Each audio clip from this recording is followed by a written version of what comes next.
Pora na trzecią noc, a Shadow over Freddy's. Także witajcie, z tej strony Ponguj, pora się za to zabrać. Ogólnie planowałem dzisiaj zrobić 2 noce, ale naprawdę ciężko mi się zebrać, żeby to wszystko ogarnąć, żeby ogarnąć obie naraz. No i zdaje mi się, że chociaż sama noc trzecia wyszła mi bardzo szybko, trochę krótko, to trzecia i czwarta będzie w drugą stronę, za długa. Także zaczynajmy. W trzeciej nocy pojawia się Chica. Zgodnie z opisem działa mniej więcej tak samo jak Bonnie, ale jest od niego wolniejsza i jednocześnie trudniejsza do zlokalizowania.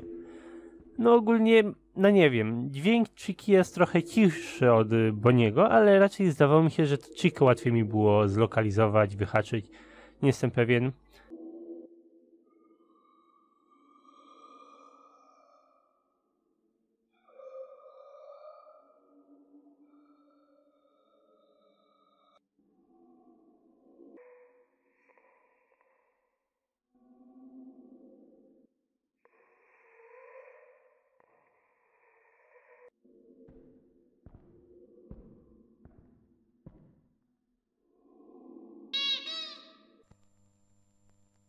No cóż, nie żeby mi to jakoś bardzo przeszkadzało.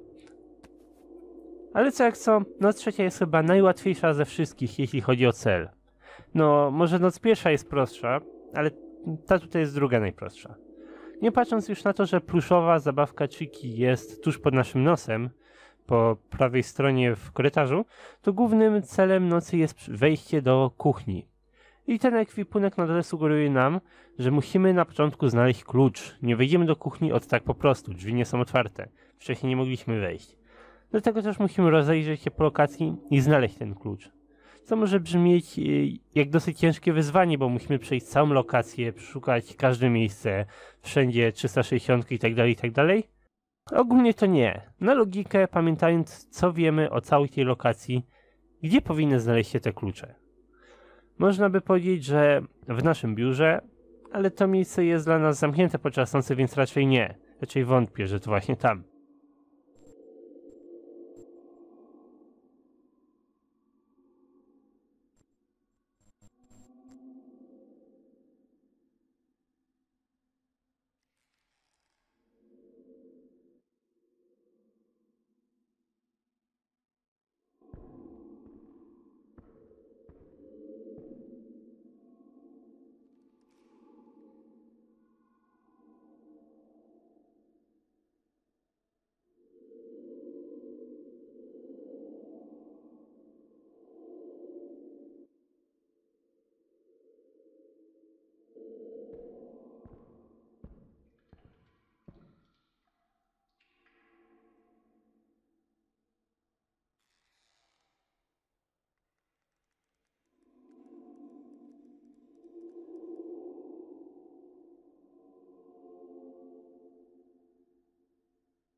Klucz, jak się okazuje, znajduje się w pokoju dla personelu. To jest jedno z niewielu miejsc, które ma tutaj sens. Zdaje mi się, że to jakieś dosyć proste, praktycznie oczywiste miejsce. To pierwsze miejsce, do którego ja osobiście postanowiłem zajrzeć i cóż, nie zawiodłem się. Noc trzecią przyszedłem dosłownie za jednym podejściem, więc easy.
Gdy wchodzimy do kuchni, to na dobrą sprawę to tyle.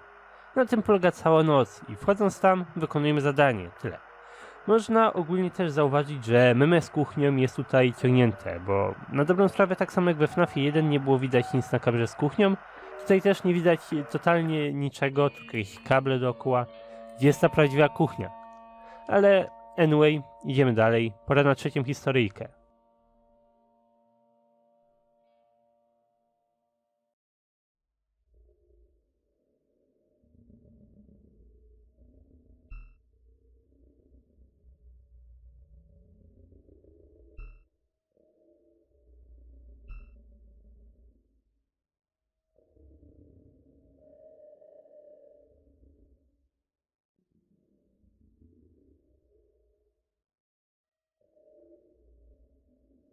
To, o czym ci opowiadam, to prawdziwa historia.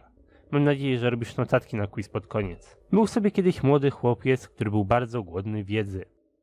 Dojrzewając, odizolował się od swojej rodziny, skupiając się na swojej pasji nieznanego, duchowości, miejsce tajemnicy, które poznał lata temu.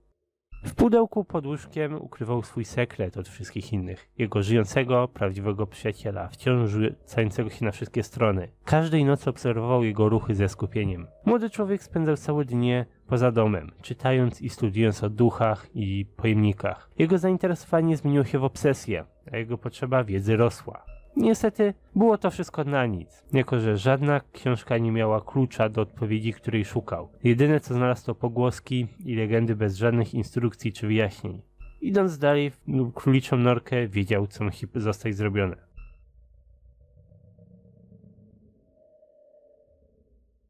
Od kiedy był dzieckiem, chłopiec nigdy nie widział swojego ojca jako coś innego niż tylko przeszkoda. Był markotnym, agresywnym starym alkoholikiem, który rozmawiał ze swoim synem jedynie wtedy, kiedy musiał na kogoś nakrzyczeć. Odrzucając od siebie wszystkich, których kochał, jak był warty mniej niż nic w oczach chłopca. Był perfekcyjnym kandydatem. Pewnego dnia, gdy wrócił do domu, widząc ojca rozwalonego na kuchennym stole z butelką w ręku, postanowił pokazać staremu, drogiemu tatkowi nowy sposób życia. Trzymając w prawej ręce małą, filcową lalkę, nastolatek ruszył w kierunku domowego garażu. Po kilku godzinach czyn został dokonany, a plan już działał. Chłopiec przyglądał się, jak jego niepamiętny ojciec odjeżdżał samochodem, nieświadomy zmian, które zostały dokonane w pojeździe. Siedząc na łóżku, młody człowiek wyciągnął swojego drogiego zwierzaka z pudełka i zaczął ostro ściskać jego kwadratową, plastikową głowę. Gdy trzęsło się w bólu, on czekał na wynik swojego małego eksperymentu.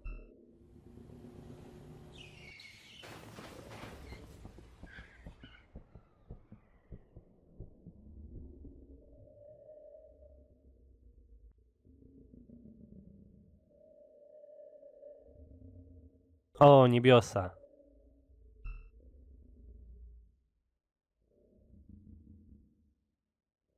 Po wypadku samochodowym odzyskał swoją lalkę, którą umieścił pod siedzeniem i wrócił do domu.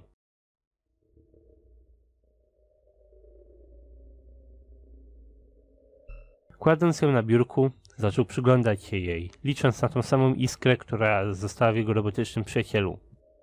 Ale ku jego frustracji lalka się nie ruszała. Nic. Pojemnik, który przygotował dla swego ojca, był pusty, pozbawiony jakiegokolwiek skrawku życia. Wściekły ze swojej porażki, rozdarł lalkę na kawałki i wyrzucił. Co za strata. Od teraz był już wolny z jarzma swojego pijanego opiekuna, ale bez trofeum, który planował zdobyć ze swojego potwornego aktu sabotażu. Niezachwianie w swoim postanowieniu, bez grama winy w swoim pustym sercu, zaczął zastanawiać się nad tym, co zrobić dalej. Swoją drogą żartowałem, kiedy mówiłem o teście. Nie żeby to miało jakieś znaczenie. Nie żebyś na niego zasługiwał. Generalnie obiecywałem, że dzisiaj zrobię 2 noce i wyjaśnię, o co chodzi z minigierką. Ale cóż, Już powiem, o co chodzi, skoro to będzie na tyle teraz. I jeśli by się przyjrzeć, to wszystkie 3 poprzednie cutscenki to interpretacje minigierki Midnight Motorist z Freddy Fazbear's Pizzeria Simulatora. Ojciec jest jakimś brutalem, alkoholikiem, co tam można się domyślać i interpretować jego zachowanie w minigierce. Druga cutscena to na dobrą sprawę właśnie cała ta minigra. W burzową noc dzieciak uciekł z domu, wybijając szybę. Minigra pokazywała nam też coś na granicy lasu, co mogłoby przedstawiać grób.